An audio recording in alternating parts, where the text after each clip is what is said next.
여러분들은 살아가면서 삶에 있어서 어떠한 가치를 두고 어떠한 가치에 따라서 여러분들의 삶을 개척해 나아가고 계십니까?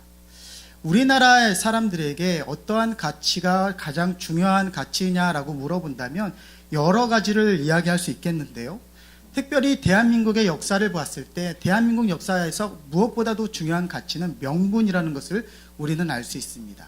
그러니까 오늘날의 이 대한민국의 모든 역사는 명분 가운데서 이루어졌고, 명분이 있으면 목숨을 내놓았고, 명분이 없으면 그것이 어떠할 만큼 좋은 이익을 주더라도 그것을 과감하게 포기하는 것이 대한민국의 역사였다라는 것입니다.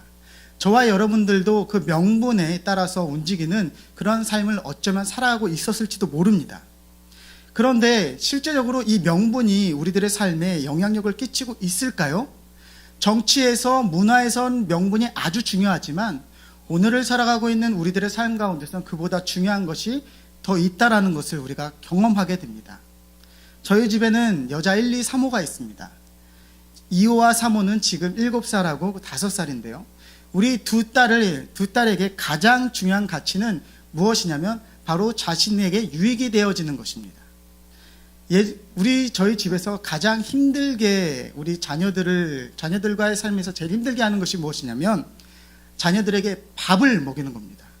5살 뛰어다니면서 먹고요. 7살 그 동생하고 싸우면서 밥을 먹습니다. 밥을 끝까지 먹이는 것이 아주 곤욕인데 이 자녀들에게 이 밥을 아주 깔끔하게 빨리 먹일 수 있는 한 가지 방법이 있는데 그것이 무엇이냐면 지금 밥을 다 먹으면 유튜브를 보여주겠다라고 하면 우리 자녀들은 그것을 깨끗하게 아주 빨리 먹어 치우게 됩니다. 왜냐하면 지금 밥을 먹으면 그 이후에 자기에게 돌아올 또 다른 상의 가치가 있다는 것을 인식하기 때문에 우리 딸들은 그렇게 움직인다는 것이죠. 우리는 우리들의 삶 가운데 어떠한 명분보다는 나에게 주어지는 어떤 현실적인 가치에 조금 더 우월함을 주고 우선순위를 주는 것이 우리들의 삶의 모습이 아닐까 싶습니다. 저의 삶도 지금까지의 이 삶의 순간순간을 기억해 볼 때, 돌이켜 볼 때 저 또한 어떠한 삶의 가치, 그것에 따라서 저의 삶이 변화되었고 그것을 선택해 왔다라는 것을 그렇게 생각해내고 그것을 인정할 수밖에 없다라는 것입니다. 우리는 가치에 따라서 움직입니다. 그렇기 때문에 어떠한 가치를 쥐고 있느냐는 앞으로 우리가 살아갈 인생을 어떻게 개척해 나아갈 것이고 어떻게 마무리 지을 것인가를 아주 중요하게 만든다라는 것이죠. 지금 이 자리에서 함께 예배하고 있는 여러분, 그리고 지금 영상으로 함께하고 있는 지금 우리 성도 여러분, 여러분들은 어떠한 가치를 두 손에 쥐고 오늘을 살아가고 계십니까? 앞서 저희 딸들에게는 자신들에게 돌아오는 오락적 가치가 아주 중요한 그런 가치가 되는 것이죠. 명분보다는 그 오락적 가치가 우리 딸들에게는 소중한 가치가 되는 것입니다. 이 가치에 따라서 앞서 말씀드렸듯이 우리들의 삶의 방향성은 분명히 바뀔 것입니다. 그렇기 때문에 오늘 저는 여러분들과 함께 오늘날을 살아가고 있는 대한민국의 그리스도인들이 특별히 예수를 주라고 고백하는 우리들이라면 어떠한 가치를 우선순위를 두고 살아야 되는지 오늘 사사기를 통해서 함께 나눠보고자 합니다. 그렇다면 사사기에서 보여주고 있는 가치는 어떤 것이 있을까요? 오늘 우리가 읽었던 본문에서는 3명의 사람이 등장합니다. 첫 번째 사람은 갈렙이요, 두 번째 사람은 그 갈렙의 청에 따라서 전쟁을 이기고 돌아오는 온니엘이라는 사람입니다. 그리고 온니엘과 결혼을 하는 악사라는 여인이 세 번째로 등장하게 됩니다. 그런데 이 셋의 가치가, 이 셋이 바라보고 있는 가치가 너무나 다르기 때문에 지금 이 셋을 통하여서 어쩌면 우리들의 삶의 방향성을 바라보고 우리들의 삶의 방향을 다시 돌이킬 수도 있을 거라고 저는 확신합니다. 그렇기 때문에 지금부터 이 셋이 바라보고 있는 삶의 가치, 그들이 지금 바라보고 있는 그 삶의 시야를 함께 나눠보도록 하겠습니다. 첫 번째 사람입니다. 갈렙. 우리가 갈렙을 이해하기 위해서는 갈렙이 지금까지 살아온 삶의 그 여정들을 기억해 볼 필요가 있습니다. 지금 갈렙이 서 있는 곳은 어디냐고 성경이 이야기하고 있냐면 헤브론이다 라고 이야기하고 있습니다. 다시 말해서 하나님이 약속하시고 하나님이 주겠다라고 하신 것을 얻고 그 자리에 서 있는 상황입니다. 그렇다면 이 갈렙의 가장 처음 시작은 어디서부터 시작되었을까요? 갈렙의 첫 시작은 바로 출애굽에서부터 시작되었다는 것이죠. 지금 가나안 땅에 들어온 1세대, 출애굽 세대에서는 딱 2명만이 지금 가나안 땅에 들어오고 있는데 바로 여호수아와 갈렙이라는 것입니다. 그래서 갈렙은 그 삶의 여정이 지금 출애굽의 여정과 함께 맞물려 있다라는 것이죠. 그렇다면 갈렙을 우리가 다시 이해해 본다면 갈렙의 가장 첫 시작은 종의 시작이었다는 것을 우리가 기억할 필요가 있다는 것입니다. 이집트에서 종이었습니다. 이집트에서 멸시받는 사람이었고 그리고 노동력의 일환으로 그가 소비되어지는 인생이 하나님이라는 그 하나님을 신을 만난 후에 그 인생이 급격하게 변화되어지고 그리고 마지막에는 지금 헤브론에 서 있고 유다를 대표하는 한 사람으로 인정받고 있다는 것입니다. 하나님께서 종이었던 갈렙을 부르셨습니다. 그리고 그곳에서부터 자유를 주셨고 자유인의 삶을 살아가게 허락해 주셨습니다. 얼마나 기쁠까요? 종되었던 집에서부터 걸어 나온 그 갈렙의 모습. 그러나 그가 처음 만났던 현실은 그렇게 녹록하지 않았다는 것이 성경이 바라보고 우리들에게 말해주는 출애굽의 여정입니다. 출애굽하자마자 그들을 가로막았던 것은 홍해였고 홍해를 건너자마자 그들을 반겼던 것은 광야였습니다. 광야에 40년 동안 얼마나 많은 일들이 있었습니까? 목이 말랐고 굶주렸고 그리고 그 자연은 그들에게 좋은 것보다 나쁜 것으로 계속해서 반응하는 그런 삶을 살았다는 것입니다.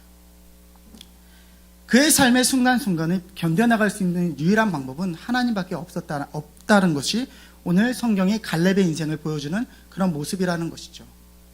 갈렙은 하나님이 없으면 안 되는 인생을 지금까지 살아왔었습니다. 그래서 갈렙에게 무엇보다도 중요한 것은 바로 하나님입니다. 갈렙은 그 인생의 가치를 하나님으로 두고 살아가는 그런 사람이었다라는 것이죠. 사랑하는 예배자 여러분, 우리도 하나님을 믿는 사람이고 우리도 하나님의 자녀입니다. 우리도 하나님의 그 자녀로서의 역할을 감당해 나가고 있느냐라고 오늘 성경은 우리들에게 이야기하고 있는 것입니다. 갈렙은 하나님과의 밀접한 관계로 그의 삶의 가장 큰 가치를 하나님으로 두고 있습니다. 그것을 조금 더 확장해 본다면 하나님의 통치를 그 인생의 가장 값진 가치로 두고 있다는 것이죠. 이것을 무엇이라고 말하냐면 바로 하나님 나라입니다. 우리들의 입술로 고백해 볼까요? 하나님 나라. 그것이 오늘 갈렙의 가치가 되는 것입니다. 갈렙은 그 인생의 모든 과정 가운데 하나님의 나라를, 하나님의 통치를 경험하였고 그것이 맞다라는 생각에 그의 인생을 걸어왔습니다. 그리고 걷다 보니까 어디까지 와 있습니까? 헤브론 땅까지 와 있는 것이 지금 갈렙의 인생이죠. 우리가 사회에서 볼 때 갈렙을 사회에서 평가해 보자면 종이었던 사람이 리더가 되었고 그리고 그 리더였던 사람이 지금 커다란 민족의 우두머리로 온 땅을 지금 가진 사람이 되었습니다. 이러한 사람을 사회에서 무엇이라고 말을 하냐면 성공한 사람이다라고 말을 하고 있다는 것입니다.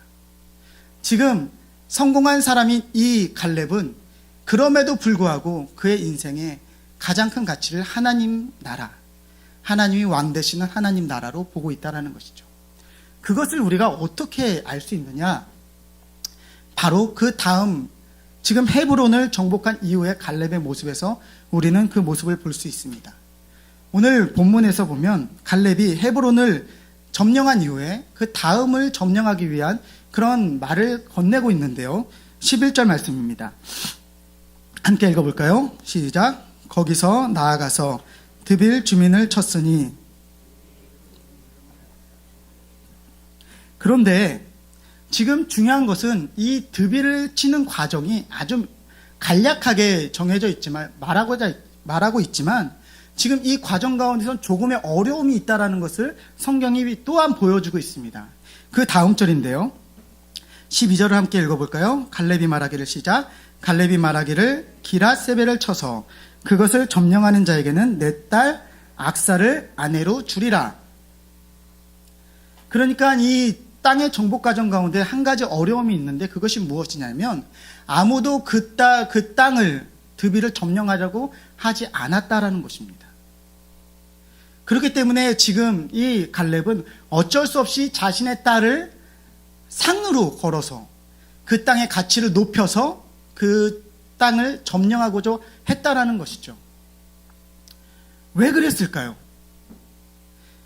많은 유다 사람들이, 유대인들은 드비를 바라보고 그것을 점령해야겠다라는 마음이 없었다라는 것이죠. 왜냐하면 어떻게 보면 그 땅이 가치가 없었을 수도 있고, 그리고 그것이 내 목숨을 내어놓을 만큼의 그런 땅이 아니었을 수 있다라는 것입니다. 그러니까 많은 사람이 동의하는 것이죠. 아, 그 땅은 필요 없을 땅이야. 헤브론을 차지했으면 그걸로 다 된 거야 라고 하고 있을 때 갈렙은 저 드비를, 저 땅을 소유해야 되겠다라고 인정하고 있다라는 것입니다. 아무도 나서지 않는 그 땅을 향해서 말이죠. 그래서 그 땅을 향하여 한 가지의 더 좋은 조건을, 가치를 부여하는데 그것이 뭐냐면 자신의 딸을 아내로 주겠다라는 그런 가치를 같이 만들어서 그것을, 그 땅의 가치가 더욱더 있게 보여지게 했다라는 것입니다. 왜 그랬을까요? 앞서 말했듯이 지금 갈렙의 인생의 가장 큰 가치는 무엇이라고요? 하나님 나라. 다시 말해 그 땅은 하나님이 주셨고 그 땅은 하나님의 통치가 이루어져야 되는 곳이라면 그것이 비록 볼품이 없고 그것이 쓸모가 없고 목숨을 내놓을 만큼의 가치가 없더라도 그것을 따지는 것이 아니라 하나님 나라로서의 가치로 그것을 정복해야 되는 것이 지금 갈렙의 마음이라는 것입니다. 그것이 지금 갈렙이 붙잡고 있는 가장 최상의 가치라는 것이죠. 그런데 대부분의 유대인들은 그것이 가치 없다라고 평가절하하고 있다라는 것이 오늘 본문이 우리들에게 말하고 있는 것입니다. 그래서 그 가치를 높게 하기 위해서 갈렙의 묘수는 자신의 딸을 그 땅을 정복한 사람에게 주겠다라는 것을 약속하는 그런 모습으로 변화되어지고 있다는 것이죠. 사랑하는 예배자 여러분, 우리는 이것을 기억할 필요가 있습니다. 왜냐하면 갈렙과 온니엘 사이에는 단 한 세대밖에 세대 차이가 나지 않고 있다는 것이죠. 그런데 갈렙과 여호수아는 하나님 나라의 가치에 소망을 두고 있는 반면에 온니엘은 그 소망이 지금 없다라는 것입니다. 그들에게 주어진 안락함, 편안함, 이제 안전이라고 하는 그것에 마음을 두고 그곳에 지금 머무르려고 하고 있는 것이 바로 온니엘과 유다인들이 보여주고 있는 그런 상황이라는 것이죠. 이때 이들의 가치가 변화하게 됩니다. 결국 이 드비를 점령하게 되는 사람이 바로 온니엘이라는 사람입니다. 온니엘은 악사를 아내로 주겠다라는 그런 약속을 받자마자 그 전쟁에 참가하였고, 우리가 본문에서 읽었듯이 아주 짧은 전쟁 같은 모습으로 그 땅을 점령하고 그곳에 하나님의 나라를, 갈렙이 원하는 하나님의 나라를 성취해 나아가게 합니다. 그런데 갈렙은 지금 하나님 나라에는 관심이 없습니다. 아니, 온니엘은 하나님 나라에는 관심이 없습니다. 무엇에 관심이 있죠? 바로 악사라는 여인, 다시 말해 나의 삶의 성공에 관심이 있다라는 것이죠. 지금 하나님 나라보다 나의 삶의 성공에 목숨을 걸고 가치를 두고 지금 살아가고 있는 것이 바로 그 다음 세대로 일어나고 있는 유대인들의 모습이라는 것이죠. 그런데 우리가 여기서 다시 한번 생각해 볼 것이 있습니다. 그것이 무엇이냐면 지금 이들은 여전히 하나님을 하나님으로 믿고 하나님의 통치를 바라고 하나님의 약속 가운데 머무는 하나님의 백성이라는 것입니다.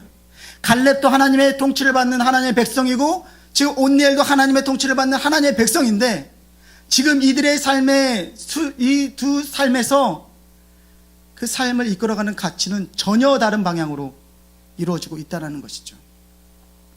갈렙은 하나님 나라가 인생의 가치입니다. 온니엘은 자신의 성공이 지금 그 삶의 가치가 되어버렸다는 것입니다. 왜요? 지금 많은 유다인들이 그렇게 변해가고 있기 때문이죠. 이 말씀을 준비하면서 저도 많이 마음에 찔림이 있었습니다. 왜냐하면 하나님 나라의 확장과 하나님 나라의 통치, 그것보다 저 또한 달려온 걸음걸음이 지금까지 걸어온 모든 순간순간이 나의 삶의 유익과 나의 삶의 성공의 목표에 따라서, 목적에 따라서 걸어왔다는 것이 사실이기 때문입니다. 저뿐만 아니라 지금 이러한 온니엘의 모습에 자신이 투영되어지는 분들이 계실 줄 압니다. 그렇기 때문에 오늘 사사기는 우리들에게 이야기하고 있는 것이죠. 무엇을 말하고 있습니까? 우리들의 인생의 가장 중요한 것은 바로 하나님이 왕 되시는 하나님의 나라이다 라고 말을 하고 있는 것입니다. 그런데 사사기 저자는 우리들에게 무엇을 계속 이야기합니까? 그때 왕이 없었으므로. 아니요, 왕은 있었죠. 하나님이시죠. 그런데 우리가 그 가치를 붙잡고 있지 못한다면 그때는 왕이 없었으므로의 인생으로 변환된다는 것입니다. 그런데 갈렙과 같은 인생으로 끝나는 것이라면 어쩌면 나을 수도 있습니다. 그러나 더욱더 안타까운 인생으로 그 인생의 가치가 변화되어지는 그런 사람이 있는데, 이 또한 유대인이고 하나님의 통치를 받는 사람이고 하나님의 백성이라고 말하는 한 사람입니다. 바로 악사라는 여인입니다. 이 여인의 시야는 지금 좁고 좁아져서 어디까지 와 있냐면 자신의 발 아래까지 와 있다라는 것이죠. 오늘 본문 마지막은 이 악사가 자신의 상황을 어떻게 말을 하고 있는지에 대해서 명확하게 기록해 주고 있는데 제가 읽어드리도록 하겠습니다. 악사가 출가할 때에 아버지께서 나를 남방으로 보내시니 샘물도 내게 주소서 하매 갈렙이 윗샘과 아랫샘을 그에게 주었더라. 이것이 지금 이 악사의, 이 여인의 현실을 보여주고 있는, 이 여인이 무엇을 붙잡고 있는지를 명확하게 보여주고 있는 그런 구절입니다. 악사는 지금 남방 네게브라는 곳으로 시집을 가는 상황으로 그 인생이 변화되어집니다. 사막으로 가는, 광야로 가는 그 인생이죠. 지금까지 하나님은 광야 가운데서 이스라엘 백성을 버리신 적이 없습니다. 그것은 갈렙도 경험하였고, 그리고 이스라엘의 제2세대도 경험하였습니다. 목이 마르면 반석에서 물을 대시고, 배가 고프면 하늘에서 만나를 내리신 분이 하나님이십니다. 그 하나님을 바라보지 못하고 왕 되신 하나님을 잃어버리는 그 인생이 어떻게 변화되어집니까? 지금 내가 광야로 가니 나의 인생의 가장 커다란 문제는 지금 이 물이 없는 문제이니 이 물 문제를 해결해 주십시오라고 아버지에게 요구하는 것이 오늘 악사의 모습이라는 것이죠. 하나님을 바라보는 것이 아니라 자신의 삶의 문제를 바라보고 있는 그리스도인의 모습이 여기서 보여집니다. 그것에 매여서 하루하루를 살아가는 그런 인생 또한 하나님의 자녀로서 나는 하나님의 자녀입니다라고 말하는 사람의 삶 가운데서 나타나고 있는 인생의 모습이라고 이야기하고 있습니다. 지금 그러한 인생은 어떠한 가치를 지금 인생의 최고로 두고 살아가고 있는 인생입니까? 자신의 문제를 해결하는 것, 지금 당장에 먹고 사는 문제, 당장에 내가 어떻게 살아가야 되는 그 문제, 그것을 최고의 가치로 두고 가는 그런 인생을 지금 악사는 우리들에게 보여주고 있다는 것입니다. 이러한 인생이 우리들 가운데 있습니다. 그리고 우리 교회 안에도 분명히 있을 줄 압니다. 여러분들이 삶을 얼마나 치열하게 살아내고 있는지 저도 알고 저도 경험하였고 그것이 잘못됐다라고 말할 수 없다는 것 또한 압니다. 하지만 분명한 것은 그것을 뛰어넘는 다른 시야를 가진 사람들이 성경에 분명하게 존재하고 있고, 그런 인생을 살아갔던 우리들의 믿음의 선조들이 우리들 앞에 이미 서 있고, 성경은 그렇게 살아갈 것을 우리들에게 아직도 요구하고 있다는 것입니다. 오늘 사사기는 우리들에게 세 가지의 시야를 보여주고 있습니다. 어떠한 인생의 목적을 가지고 살아가야 되는지에 대해서 명확히 보여주고 있습니다. 사랑하는 예배자 여러분, 영상을 통해 예배하는 우리 가족 여러분, 우리는 어떠한 가치를 인생의 가치로 두고 살아가고 있는 것입니까? 하나님 나라입니까? 나의 인생의 성공입니까? 나의 인생의 성공을 마치 하나님의 나라의 확장으로 착각하고 살아가고 있지는 않으십니까? 아니면 그보다 더 좁은 시야로 지금 내 앞에 문제 이거 하나를 해결하기 위해서 그것에 매여서 살아가고 있으십니까? 사랑하는 가족 여러분, 우리는 하나님의 자녀입니다. 종되었던 우리를 하나님께서 부르셨고, 그리고 오늘 여러분들이 이 자리에 앉기까지, 여러분들의 가정에서 예배드리는 이 순간까지 하나님은 여러분들을 인도해 놓으셨습니다. 순간순간 그 어려움 가운데서 여러분들을 건져주셨고, 여러분들의 기쁨에 항상 동참해 주셨고, 여러분들의 슬픔 가운데 함께 하셨습니다. 우리들의 시야가 지금 어디로 향해야 되겠습니까? 가슴을 펴시고 눈을 드시고 하나님을 바라볼 수 있길 원합니다. 하나님의 나라, 하나님의 통치, 갈렙이 모든 것을 포기하고도 자신의 딸까지 내어주면서 그것이 비록 가치가 없다라고 말하는 수많은 사람들 중에서도 그것이 하나님의 나라이니 가치가 있다라고 말하는 그런 인생으로 우리가 돌이킬 수 있길 원합니다. 그렇다면 하나님의 나라는 무엇입니까? 하나님의 나라는 눈에 보이는 것이 아니죠. 하나님의 나라는 하나님의 통치가 이루어지는 것이 하나님의 나라일 줄 믿습니다. 하나님의 나라 어려운 것이 아닙니다. 하나님의 말씀과 하나님께서 우리들에게 주신 어떠한 신앙의 가치가 나의 인생의 이익과 충돌되어질 때 나의 이익을 과감하게 내려놓고 하나님의 말씀을 지키고 그것에 순종하는 것이 하나님의 나라의 시작일 줄 믿습니다. 오늘 갈렙이 그랬습니다. 오늘 갈렙은 아무도 소중하게 여기지 않는 땅을 귀하게 여겼습니다. 왜요? 하나님이 주셨으니까. 그것이 그의 인생을 축내더라도, 자신의 딸을 내어주는 만큼 어려운 상황이더라도 갈렙은 그것을 감내하고 하나님 나라, 하나님의 통치의 영역을 확장시켜 갔습니다. 우리 또한 그럴 수 있기를 원합니다. 우리들의 삶의 순간순간에 정직과 성실로 하나님 주신 신앙의 양심으로 우리들의 삶 가운데 하나님의 통치를 조금씩 넓혀갈 수 있기를 원합니다. 사랑하는 예배자 여러분, 하나님은 한 번도 우리를 굶기신 적이 없으십니다. 하나님은 한 번도 우리를 실망시킨 적이 없으십니다. 그분이 우리 하나님 되십니다. 사사기는 우리들에게 말을 합니다. 그때 왕이 없었다. 다시 말해 그때 하나님이 보이지 않았다. 오늘 우리는 이 자리에서 말할 것입니다. 오늘 하나님이 우리와 함께하고 계시다. 우리는 하나님을 바라보고 있다. 이것이 오늘을 살아가고 있는 저와 여러분들의 신앙 되어지기를 다시 한번 예수님의 이름으로 축복합니다.